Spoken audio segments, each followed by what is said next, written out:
Hello student, कैसे हो भाई। उम्मीद करते हैं आप सब लोग बढ़िया होंगे। तो प्यारे बच्चों, आप लोगों की तैयारी कैसी चल रही है भाई। जैसा कि आप सबको पता है, लगभग फरवरी में आपके बोर्ड एग्ज़ाम होने वाले हैं। तो उस लिहाज से आपकी तैयारी लगभग कंप्लीट होनी चाहिए। अगर तैयारी आपकी कंप्लीट नहीं है, जल्दी से अपना कोर्स कंप्लीट करिए और रिवीजन स्टार्ट कीजिए। तो प्यारे बच्चों, मैं देखिए मेरे पास विद्या कौशल बैंक है। विद्या कौशल बैंक से रिवीजन स्टार्ट करा रहा हूँ। और रिवीजन में मैं टॉपिक ले रहा हूँ सदिश बीजगणित, जिसका कि बोर्ड के पेपर में काफ़ी वेटेज रहता है। तो इसमें ज़्यादा कॉन्सेप्ट न देख करके जो मेन चीज़ें हैं, जो परीक्षा संबंधी महत्वपूर्ण चीज़ें हैं, उनको हम डिस्कस करेंगे। क्योंकि इतना समय नहीं है कि आपको पूरा डीपली करवाया जाए। आप लोगों ने पढ़ाई है, आपको केवल रिवाइज करना है। अच्छे से रिवाइज कीजिए उसको, ठीक है ना। तो चलिए शुरुआत करते हैं। हम आपको ये नहीं मानेंगे आप पर नहीं आता है, आप पर ये चीज़ें आनी चाहिए, ठीक है ना। हम आपको केवल प्रैक्टिस के तौर पर करवा रहे हैं। चलिए बे, तो देखिए पहला क्वेश्चन है इसमें।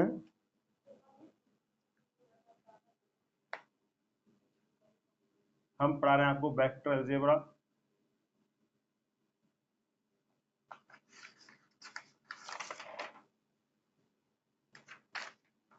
वेक्टर अलजेब्रा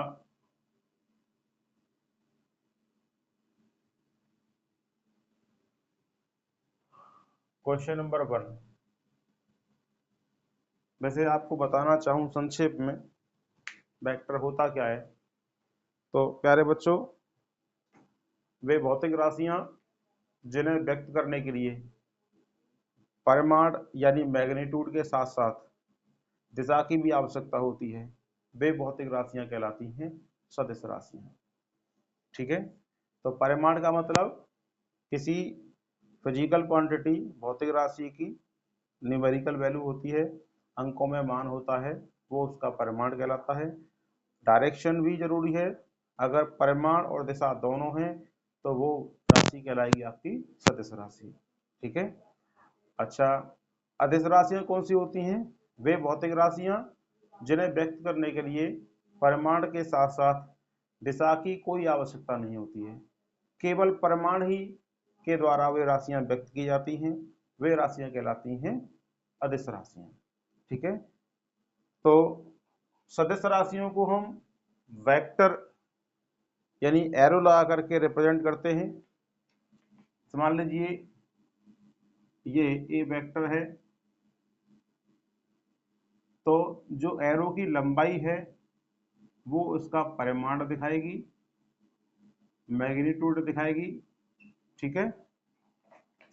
एरो की जो नोक है ये शीर्ष, ये दिखाएगा वेक्टर की डायरेक्शन को, वेक्टर किधर जा रहा है हमारा। और ये इसका टेल है। तो जो लंबाई है वो परिमाण, परिमाण को हम मापांक भी कह सकते हैं। वेक्टर ए का मॉड, वेक्टर ए का मॉड क्या कहते हैं इसको? परिमाण, ठीक है। अगर ए वेक्टर की डायरेक्शन में, ए वेक्टर की दिशा में इकाई सदिश निकालना है हमें, इकाई सदिश निकालना है हमें। तो इकाई सदिश को यानी यूनिट वेक्टर को हम कैप लगा करके डिनोट करते हैं। ए कैप इक्वल टू होता है वेक्टर अपॉन वेक्टर का मॉडुलस, वेक्टर का मापांक, ठीक है। तो ये रहा आपका वेक्टर का परिमाण। वेक्टर का परिमाण कैसे निकाला जाता है? मान लीजिए हमारे पास ए वेक्टर है आई प्लस 2j प्लस ck। ये 3D स्पेस में वेक्टर है। ए का परिमाण निकालेंगे, mod A equal to root में आई के कोफिशिएंट का स्क्वायर 1 का स्क्वायर, जे के कोफिशिएंट का स्क्वायर 2 का स्क्वायर, 3 के कोफिशिएंट के कोफिशिएंट का स्क्वायर यानी 3 का स्क्वायर। कितना हो जाएगा? 1 का स्क्वायर 1, 2 का स्क्वायर 4, 3 का स्क्वायर 9। तो ये हो गया आपका आंसर में 40। हमें एक ही डायरेक्शन में यूनिट वेक्टर निकालना है, तो यूनिट वेक्टर निकालने के लिए जो वेक्टर है उस वेक्टर में उसके मॉडुलस का डिवाइड कर देंगे, तो यानी कि हमें मिल जाएगा i plus 2j plus 3k upon root में 14। ये मिल गया हमको यूनिट वेक्टर। तो कहीं कहीं पर हमें यूनिट वेक्टर की आवश्यकता पड़ेगी, मैंने आपको बता दिया है, और जहां आपको मापांक निकालने की आवश्यकता पड़ेगी आपको मापांक ऐसे निकाला जाएगा। ठीक है, तो विद्या क्वेश्चन बैंक का हम पहला क्वेश्चन लेते हैं। क्वेश्चन नंबर 1 है, यदि सदिश ये दिया है lambda I plus 4j plus 3k, ठीक है, और दूसरा वेक्टर है 4i plus 2j minus 4k। कह रहा है ये परस्पर लंब है, तो लैम्डा की वैल्यू कितनी होगी? परस्पर लंब है तो लैम्डा की वैल्यू क्या होगी? तो मेरे प्यारे बच्चों, बताना चाहूंगा आपको, दो वेक्टर परस्पर लंब हैं तो इसका मतलब क्या है?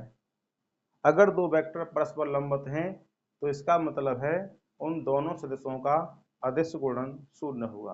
क्यों होगा? देखिए, अदिश गुणन की जो डेफिनेशन है वो ये कहती है कि ए वेक्टर डॉट, क्योंकि अदिश गुणन को डॉट के द्वारा रिप्रेजेंट करते हैं, A vector dot B vector equal mod of A vector mod of B vector into cos angle between A vector and B vector let theta. हमने बताया भी आपको ए वेक्टर और बी वेक्टर दोनों परस्पर लंब हैं, तो इसका मतलब क्या निकलेगा? Theta equal to 0, because theta equal to 90 degree, because A vector perpendicular to B vector. A vector B vector पर कैसा है? लंबवत है, इसलिए थीटा यहाँ 90 होगा। तो वैसे ही इसमें लगाएंगे डेफिनेशन में, A dot B equal mod of A mod of B equal cos 90। cos 90 मेरे प्यारे बच्चे जानते हैं क्या होता है? cos 90 होता है 0, तो ये कितना आ जाएगा बेटा? 0 आ जाएगा। A vector dot B vector equal to कितना आ गया? 0। तो ये तो आपकी जानकारी के लिए रहा, लेकिन इस क्वेश्चन में आपको ये सॉल्व नहीं करना है। इस क्वेश्चन में आपको दो वेक्टर दिए हैं, दोनों वेक्टर परस्पर लंब हैं, तो उसने ये कंडीशन हमें दी गई है, तो हमें लैम्डा की वैल्यू निकालनी है। तो हम केवल यहाँ पर इस परपेंडिकुलर की जो कंडीशन होती है जिसके लिए दो वेक्टर आपस में लंबवत होते हैं, शर्त है उसके लिए A dot B equal to 0 होना चाहिए, ठीक है ना? तो इसका यूज करेंगे, तो लिखेंगे यहाँ पर, ये इस क्वेश्चन का सॉल्यूशन नहीं है, ये केवल साइड के लिए आपके लिए जानकारी है। अब इस वाले क्वेश्चन को सॉल्यूशन करते हैं हम। माना, देखिए सबसे महत्वपूर्ण होता है, आप पर आता तो बहुत कुछ है, जानते बहुत कुछ हैं, लेकिन आपका लिखने का जो तरीका है वो थोड़ा सा सही नहीं है, तो मेरे ख्याल से एग्जामिनर आपको नंबर मार्किंग ना करे अच्छे से, ठीक है ना? तो सबसे महत्वपूर्ण है जो आप पर आता है उसको ढंग से तरीके से लिखना सीखिए, क्योंकि बोर्ड की कॉपी में अगर आप अच्छे से लिखोगे तो उससे गुड इंप्रेशन जाएगा, और जो एग्जामिनर है आपको अच्छे मार्किंग देने की कोशिश करेगा, ठीक है ना? देखिए, हमने माना A vector equal lambda I plus 4j plus 3k and B vector equal, दूसरा वेक्टर हमारा 4i plus 2j minus 4k। हम बता रहे हैं यहाँ पर चूंकि बिकॉज ए वेक्टर तथा बी वेक्टर परस्पर लंब हैं, परस्पर लंब हैं। इस बात को आप संकेत के रूप में लिख सकते हैं ऐसे करके, चूंकि A vector perpendicular to B vector. आगे से ये कहानी जो मैं आगे लिखूंगा उसको लिख सकते हैं, ठीक है ना। इसलिए so A vector dot B vector equal 0। देखिए ए वेक्टर और बी वेक्टर परस्पर लंब हैं, इसलिए A vector dot B vector equal 0 होना चाहिए। ये नेसेसरी कंडीशन है इसके लिए, ठीक है ना। तो ए वेक्टर कितना है बेटा, ए वेक्टर हमारा lambda I plus 4j plus 3k dot 4i plus 2j minus 4k dot कितना आना चाहिए 0। डॉट कैसे निकालते हैं बताना चाहूंगा आपको। जो ऑर्थोगोनल यूनिट वेक्टर होते हैं, लंबकोणीय एक अंक सदिश जिनको कहते हैं हिंदी में, उनका जो डॉट प्रोडक्ट होता है आई का आई से करते हैं, कितना आता है आई dot I equal J dot J, sorry J dot J equal के डॉट के, ये तो 1 होते हैं। अगर डिफरेंट डिफरेंट का डॉट निकालते हैं I dot J, J dot के डॉट आई, ये सब 0 होते हैं। अगर सेम सेम का डॉट निकालना है ऑर्थोगोनल यूनिट वेक्टर का तो उसका डॉट 1 होता है, और डिफरेंट डिफरेंट का यूनिट वेक्टर निकालने हैं, डॉट निकालने हैं हम, तो वो 0 होता है, ठीक है ना। तो उसी का इस्तेमाल करते हुए यहाँ पर अप्लाई कीजिएगा। आई डॉट आई करेंगे 1 होगा, जो कोफिशिएंट है लैम्डा, इसका कोफिशिएंट 4, इनकी मल्टीप्लाई हो जाएगी आपस में, ठीक है ना, क्योंकि I dot I equal to 1, lambda into 4 कितना होगा 4 लैम्डा। आई की डॉट करेंगे जे से 0 होगा, आई की डॉट करेंगे के से 0 होगा, नहीं लिख रहे उसको, ठीक है। अब करेंगे 4j का डॉट करेंगे आई से 0, जे का डॉट करेंगे जे से 1, 4 इंटू 2 कितना हो गया 8, यहाँ 3 इंटू 4 करेंगे माइनस का आएगा, चिन्ह का बेहद ध्यान रखें, माइनस के 12, के डॉट के हुआ 1, अदर से करेंगे वो 0 यहाँ है तो इसलिए हम उसको नहीं लिख पा रहे हैं, ठीक है ना, इक्वल 0। यहाँ पे 4 लैम्डा माइनस के कितना होगा 8 माइनस 12 माइनस का 4 होगा equal 0, then 4 lambda equal 4, that implies lambda equal to 1। यही इसका आंसर है। तो आपको ये कंसेप्ट समझ में आया होगा। तो ऐसे क्वेश्चन को करने के लिए सबसे पहले हमको जो आवश्यक शर्त है, आवश्यक कंडीशन है, वो आपको पता होनी चाहिए, है ना, क्योंकि इसने कहा है ए वेक्टर और बी वेक्टर दोनों कैसे परस्पर लंब हैं, तो लंब के लिए हमें ये वाली कंडीशन पता होनी चाहिए। अगर ए वेक्टर और बी वेक्टर दोनों परस्पर लंब हैं तो A dot B equal to 0, ठीक है। ऐसे ही समांतर के लिए बात करता है, उसके लिए अलग कंडीशन है। चलिए नेक्स्ट क्वेश्चन देखते हैं बेटा, मिटा रहे हैं इसको।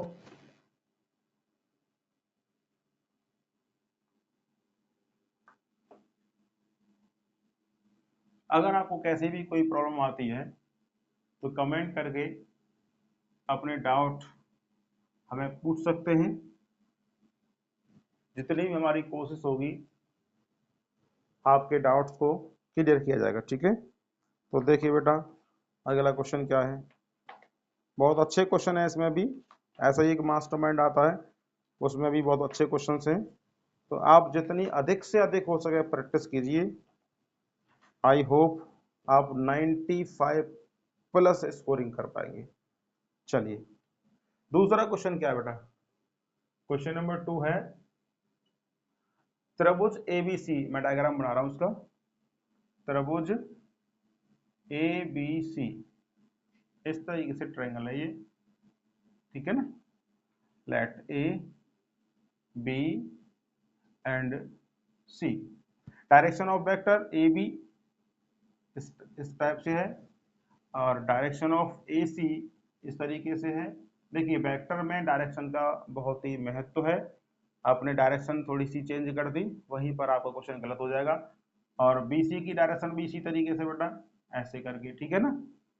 तो ये कह रहा है कौन सा कथन सत्य नहीं है, हमें बताना है कौन सा स्टेटमेंट इसमें सत्य नहीं है, ये ऑब्जेक्टिव क्वेश्चन है। तो मैं 4 जो विकल्प हैं वो लिख रहा हूँ, ठीक है ना, फिर हम उनको सत्यापित करेंगे कौन सा ठीक है कौन सा ठीक नहीं है, बताना हमें ये कौन सा सत्य नहीं है। तो पहला ऑब्जेक्ट है हमारा AB वेक्टर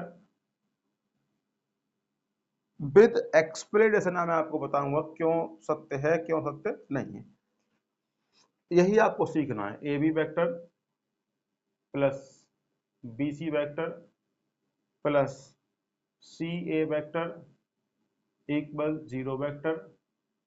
दूसरा है बेटा AB vector plus BC vector plus नहीं है minus AC vector equal 0 vector. तीसरा है AB vector plus BC vector minus CA vector equal 0 vector. चौथा है AB vector minus CB vector plus CA vector equal 0 vector. चलिए देखिए सदिश के योग का नियम यहाँ पर अप्लाई होगा, एडिशन ऑफ वेक्टर्स, दो वेक्टर्स का हम सम कैसे करते हैं या दो से अधिक वेक्टर्स का हम सम कैसे करते हैं बताना चाहेंगे आपको। दो वेक्टर हैं, मान लीजिए A वेक्टर है, एक छोटा सा एग्जांपल लेकर के आपको बता रहा हूं मैं। मान लीजिए A वेक्टर है हमारे पास, दूसरा ये B वेक्टर है हमारे पास, ठीक है, इन दोनों को हमें ऐड करना है। तो ऐड करने का जो मेथड है, जो तरीका है वो क्या है, पहले वेक्टर के हेड को दूसरे वाले वेक्टर के टेल से ज्वाइन करेंगे, मिलाएंगे, ठीक है ना। तो पहले ये काम करिए, ए वेक्टर के हेड से हमने दूसरे वेक्टर का टेल मिला दिया, ठीक है। देखिए पहले वेक्टर के हेड से दूसरे वेक्टर का हमने टेल मिला दिया है, ये ए वेक्टर है ये बी वेक्टर है। अब पहले वाले के हेड को पहले वाले के टेल को दूसरे वाले के हेड से मिलाने पर दोनों वेक्टरों का योगफल हमें मिल जाएगा, ये होता है ए वेक्टर प्लस बी वेक्टर। वैसे ही हमें यहाँ दिखाई दे रहा है ये AC जो वेक्टर है वो AB वेक्टर और BC वेक्टर का योग है कि नहीं, बताइए। AB वेक्टर प्लस ये A वेक्टर प्लस B, इन दोनों की डायरेक्शन देखो इस तरीके से ना, आगे इस तरीके से अप्रोच कर रहा है, और ये AC की तरह से है AC वेक्टर, और ये A वेक्टर की तरह से है, ये B वेक्टर की तरह से है, ठीक है ना। तो A vector plus B vector यहाँ मिल जाएगा हमको A vector plus B vector. तो वैसे ही जो AC वेक्टर है हमारा AB vector plus BC vector को डिनोट कर रहा है। तो चलिए लगाइए यहाँ पे चित्र से अकॉर्डिंग टू डायग्राम क्या दिख रहा है हमको, जो AC का वेक्टर है इक्वल है AB vector plus BC vector. अगर इसको मैं रिवर्स कहना चाहूँ तो बेटा क्या होगा, मैं कह सकता हूँ उसको AB vector plus BC vector मिलाकर क्या बन गया AC वेक्टर। ऐसे मानिए A से B गए, हम A से B गए और B से C गए, तो फाइनली स्टार्टिंग पॉइंट A से कहाँ पहुंच गए, C पर पहुंच गए। A से B गए और B से C पहुंच गए, तो फाइनली A से हम C पहुंच गए, ठीक है ना। तो ये दो रास्तों के द्वारा तय की डिस्टेंस थी, जो फाइनल हमारा वेक्टर मिला वो क्या मिला, AC मिला, ठीक है। तो AB प्लस BC मिला के क्या बना AC, क्योंकि यहाँ पर B साइलेंट है एक तरीके से। अगर B को हम छुपा लें तो क्या दिख रहा है आपको? AC। तो AB plus BC equal AC। अगर मैं AC को उधर लाऊं लेफ्ट हैंड की तरफ तो AB vector plus BC vector minus AC vector equal क्या बचेगा? शून्य। नहीं बेटा, क्योंकि वेक्टर्स का सम वेक्टर होता है, वेक्टर का डिफरेंस वेक्टर होता है। जिस तरीके से पूर्णांक का योग, पूर्णांक दो पूर्णांकों का जो योग होता है वो पूर्णांक होता है? दो प्राकृत संख्याओं का योगफल प्राकृत संख्या होता है, और दो एक जैसी भौतिक राशियों का योगफल भी क्या होता है? वही भौतिक राशि होता है। जैसे आपसे कहें हम वेग प्लस वेग बराबर क्या मिलेगा? वेग ही मिलेगा ना। समय प्लस समय बराबर क्या मिलेगा? हमें समय ही तो मिलेगा। तो वैसे ही वेक्टर प्लस वेक्टर इक्वल में क्या है? ये वेक्टर। तो वेक्टर प्लस वेक्टर ये वेक्टर हुआ, माइनस करेंगे वेक्टर को तो क्या मिलेगा हमको? वेक्टर ही तो मिलेगा। ये बेटा वेक्टर ही मिलेगा हमको, जीरो वेक्टर। तो देखिए इसमें से कौन सा विकल्प मिल रहा है? A B plus B C minus A C, ये मिल रहा है A B plus B C minus A C equal zero vector. तो बेटा दूसरे वाला तो सही है हमारा, लेकिन हमें बताना कौन सा गलत है, ठीक है ना। तो ये दूसरा वाला सही है। अच्छा, अगर ये ए बी वेक्टर को हम आपस में इसकी डायरेक्शन को चेंज करें, बी ए लिखें इसको, तो बेटा माइनस लगाना पड़ेगा हमें यहाँ पे। तो ए बी का जो वेक्टर होता है बी ए के क्या होता है? ए बी और बी ए इनकी जो न्यूमेरिकल वैल्यू है, इनका जो परिमाण है वो तो बराबर है, लेकिन डायरेक्शन का फर्क आ गया। कैसे आ गया?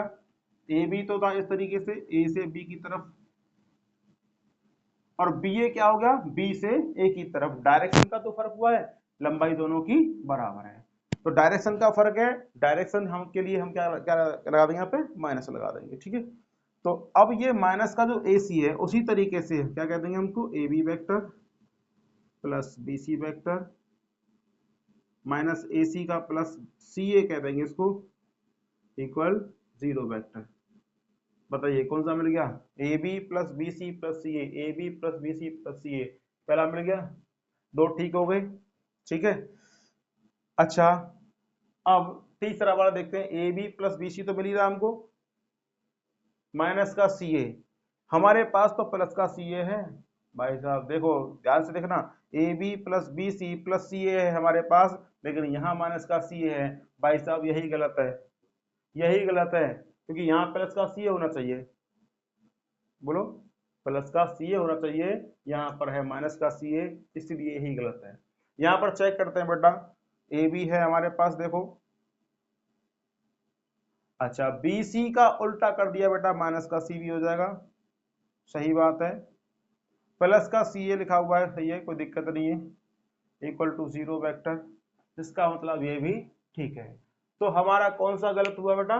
तीसरा वाला गलत हुआ है ना। लेकिन बाकी तीन अब कैसे माने जाएंगे?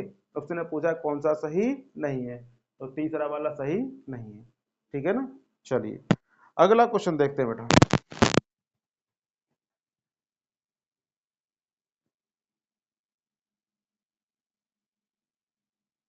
बेटा जल्दी से जल्दी हमारे सब्सक्राइबर बढ़ाओ, ताकि हम आपको लाइव क्लास दे सकें, और बोर्ड एग्जाम से पहले आपको लाइव क्लास हमारी मिलना शुरू हो जाएगी। थोड़ा सपोर्ट कीजिए हमको, वीडियो को शेयर कीजिए, लाइक कीजिए, कमेंट किया करो, है ना। तो थोड़ा सा हमारा ये सपोर्ट मिलेगा जो हम मेहनत करते हैं, है ना। चलिए बेटा देखते हैं अगला क्वेश्चन क्या है। क्वेश्चन नंबर 3, बहुत ही प्यारा सा सवाल है ये। आई वेक्टर, बल्कि आई कैप है, डॉट जे कैप क्रॉस के plus J dot I cross के प्लस के डॉट आई क्रॉस जे, इसकी वैल्यू पूछ रहा है बेटा। कैसे निकालेंगे देखिए, थोड़ा सा मैं आपको हिंट देना चाहूंगा। जिस तरीके से मैंने आपको डॉट प्रोडक्ट के बारे में बताया था, वैसे ही क्रॉस प्रोडक्ट के बारे में उसकी डेफिनेशन को डिफाइन कर रहा हूँ। फिर जो ऑर्थोगोनल यूनिट वेक्टर होते हैं, लंबकोणीय एक अंक सदिश होते हैं, उनका क्रॉस प्रोडक्ट क्या होता है उसे बताऊंगा। ठीक है, चलिए। तो बेटा क्रॉस प्रोडक्ट क्या होता है? क्रॉस प्रोडक्ट क्या होता है? इसे बोलते हैं बेटा सदिश गुणन। हिंदी में बोलते हैं इसको सदिश गुणन। ये होता है बेटा सदिश गुणन। ठीक, तो ए वेक्टर है, मान लीजिए हमारे पास कोई बी वेक्टर है, उनका क्रॉस प्रोडक्ट निकालना है हमें। तो लेंगे ए का मॉड बी का mod into sine theta, theta the angle between A and B, A और बी के बीच का एंगल है ये, into n cap. What is n cap? N cap is the perpendicular vector of the plane of a cross b. एक sorry A cross B नहीं, plane of A and B. A और B के जो plane बनेगा उस plane के perpendicular एक unit vector है एन कैप। ठीक है, तो जो ऑर्थोगोनल यूनिट वेक्टर होते हैं बेटा आई जे के, वो कैसे होते हैं? इस तरीके से परपेंडिकुलर, इधर आई कैप, इधर जे कैप, इधर k cap, because this is the direction of x, this is the direction of y, this is the direction of z। तो ये 90, ये 90, ये 90, each and every is the 90 angle. ठीक है, अच्छा i, पहले i क्रॉस i निकालते हैं बेटा, i क्रॉस i कितना होता है? डेफिनेशन लगाओ उसमें, mod of i, mod of i sine angle between i and i 0 and n cap sine 0 equal to 0, बोलो sine 0 equal to 0, so multiply of 0 equal 0, तो i cross i equal 0। Similarly इसी प्रकार j cross j equal k cross k equal क्या होगा? 0। ठीक है बेटा, अच्छा ये तो सेम का क्रॉस प्रोडक्ट रहा, कितना रहेगा ये? 0। लेकिन वहां डॉट प्रोडक्ट में सेम का जो डॉट प्रोडक्ट था वो कितना था? 1 था। अब निकालते हैं डिफरेंट का, आई क्रॉस जे निकाल रहे हैं।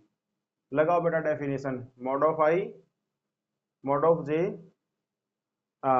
Into sine angle between I and J that is 90 and unit vector perpendicular to I and J. I and J पर परपेंडिकुलर कौन है? हमारा के, तो एन कैप हमारा के हो गया यहाँ पे। Mod of I equal to 1, mod of J 1 sine 91 K cap, that is K cap. I hope you are understand. I cross J equal K. तो इसी प्रकार बेटा जे क्रॉस के, इसी प्रकार मैं थोड़ा इधर खड़ा होता हूं, इसी प्रकार जे क्रॉस के इक्वल आई होगा,